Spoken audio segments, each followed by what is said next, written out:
qui d'autre ils ont écrit. Et dans notre logique de sensibilisation, nous, on voudrait déjà que vous compreniez que dans toutes les conventions ou même les lois qui concernent les réfugiés, sur lesquelles nous on se base pour faire le travail de la protection, comme j'ai dit, il y a des droits et il y a deux obligations qui sont fondamentales. C'est que le réfugié sur le territoire de l'asile doit respecter les lois et les règlements du pays dans lequel il est. C'est la même chose avec un national dans son pays. Il doit respecter les lois et les règlements du pays. Et il y a également une autre disposition dans la Convention africaine de l'OUA de 1969 qui porte sur le statut des réfugiés. Convention à laquelle les pays africains ont adhéré, que les pays africains appliquent. Et cette convention dit que l'autre obligation, c'est que le réfugié doit s'abstenir de toute activité déstabilisatrice à la fois de son pays d'asile, de son pays d'origine ou de tout autre pays de l'Union. Ça, c'est une disposition de la Convention de l'OUA. Maintenant, fort de cela, il est possible que les actes, ça veut dire qu'on voudrait éviter que les réfugiés se retrouvent en train de poser des actes qu'on pourrait interpréter ou alors voir comme étant de nature à créer la déstabilisation quelque part. Vous comprenez un peu? Voilà. Donc, notre rôle de sensibilisation, comme j'ai dit, c'est effectivement d'attirer votre attention dessus. Pourquoi c'est important pour nous aussi et pour vous? C'est également important parce que, par définition, le statut de réfugié, c'est un statut, comment dire ça? L'asile, c'est quelque chose d'apolitique et d'humanitaire, n'est-ce pas?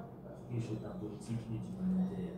Donc, en principe, le réfugié ne doit pas se retrouver dans certaines situations. Et c'est pour cela que lorsqu'il est établi, ou lorsqu'on commence des investigations et à la fin qu'on parvient à établir que le réfugié a posé certains actes qui sont répréhensibles, il y a des procédures, par exemple, de révocation du statut de réfugié, par exemple. Il y a aussi la procédure d'annulation qui peut être utilisée. Et là, votre statut pourra mettre fin à votre statut. Donc ça, c'est du côté du HCR. Maintenant, du côté de l'État qui vous a accueilli, n'est-ce pas? Il y a des dispositions au niveau de la loi mauritanienne. D'abord, même pas seulement la loi mauritanienne, dans presque toutes les lois des pays, y compris en Côte d'Ivoire, d'où vous êtes originaire, il y a des dispositions légales qui interdisent l'incitation à la violence, l'incitation à la haine, ainsi de suite, ainsi de suite. Ça veut dire que lorsque il y a une certaine dénonciation qui vise ces actes-là, l'une des premières choses que l'autorité qui est saisie va faire, c'est d'abord d'interpeller la personne et puis ouvrir une enquête, commencer la procédure et tout le reste. C'est vrai que j'ai dit, on est dans le HCR est là pour protéger les réfugiés. Ça veut dire que quand le réfugié est impliqué dans une histoire, le HCR joue son rôle, va venir veiller à ce que ses droits soient respectés, qu'il ait accès à une justice équitable et tout le reste. Mais ce que le HCR ne pourra pas faire, c'est que si on établit que le réfugié a effectivement commis tel acte qui était réprimé par la loi, le HCR ne pourra pas dire aux autorités que non, c'est un réfugié, mettez-le dehors. C'est pour cela d'ailleurs, vous le savez, vous êtes ici depuis avant moi par exemple, il y a des réfugiés qui sont en prison, qui ont été condamnés. Moi, je ne suis pas au courant. Bon, je vous informe donc, il y a des réfugiés qui sont en prison. Donc, pour dire que ce soit le national, que ce soit le réfugié, lorsque quelqu'un commet un acte qui est répréhensible, qui est réprimé par la loi, des poursuites peuvent être engagées contre cette personne, poursuivies, jugées comme tout le monde, et puis condamnées. Vous voyez un peu. Donc, globalement, c'était un peu ça. Il n'était pas ce genre de choses. C'est difficile que ça se dise au téléphone. C'est mieux que qu'on le dise de vive voix et puis on puisse échanger sur cette question afin que l'on se comprenne très bien. D'accord. Parce que vous imaginez bien que la personne qui nous a envoyé, parce que nous on ne savait pas. Voilà, nous on ne savait pas. Et sur la base de cette dénonciation on a aussi essayé de vérifier et on est tombé effectivement sur votre compte Facebook, on a suivi quelques vidéos et tout le reste. Et puis on s'est dit que on a vérifié dans la base de données, on a vu que oui, c'est bien un tel, il est ici, voilà son numéro de téléphone. On a décidé de vous appeler pour vous dire que voici. Il y a déjà des plaintes qui commencent à votre niveau, comme j'ai dit tout à l'heure. La personne a écrit au HCR. Est-ce que c'est cette personne qui a écrit? Est-ce qu'on a saisi d'autres instances? Est-ce que les autorités sont saisies? C'est un peu ça l'objet de l'appel. Là, j'espère que vous avez des réactions par rapport à ce que je viens de vous dire. Oui, bien sûr, mais j'aurais voulu parler en présence d'un avocat, si ça ne gêne pas le HCR.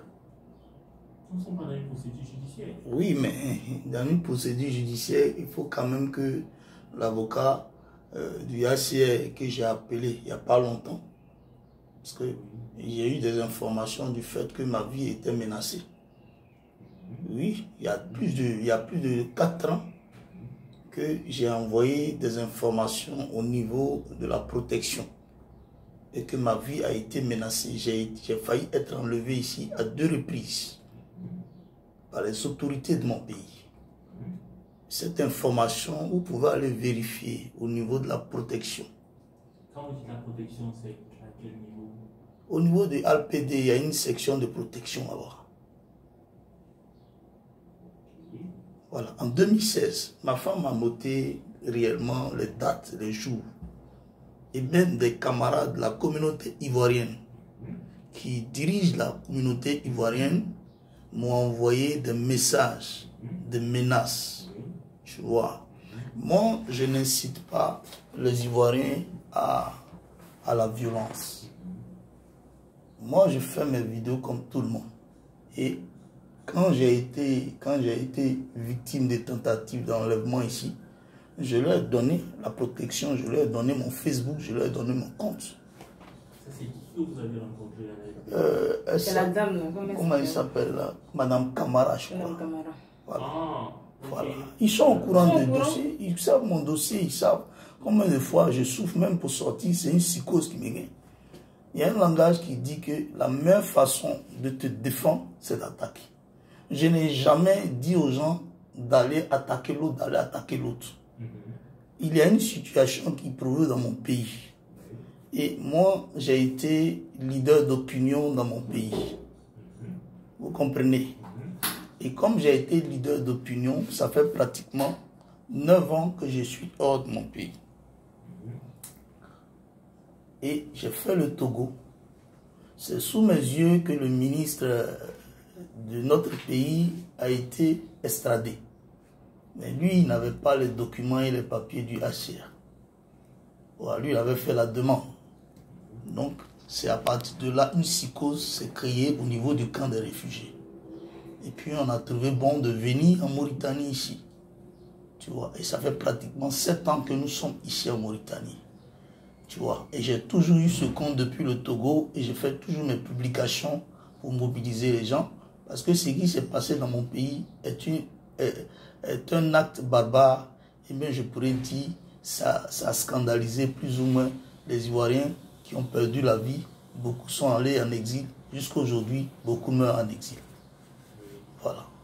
Moi, je ne peux pas rentrer dans mon pays parce que si je rentre dans mon pays, tu chutes, je me fais arrêter, je suis emprisonné. Pour un rien. Plusieurs personnes ont été emprisonnées. Il y en a même depuis le Togo qui ont fait des départs volontaires. Quand ils sont arrivés au pays, on les a pris, on les a envoyés à la MACA, maison d'arrêt de correction d'Abidjan. Jusqu'à présent, ils sont là-bas. Vous comprenez? On est en politique. Les Ivoiriens souffrent. Je peux vous montrer des vidéos. Vous allez voir. Et puis, en tant qu'un Ivoirien ou bien national, vous allez dire si vous ne pouvez pas réagir. Vous comprenez? Attendez,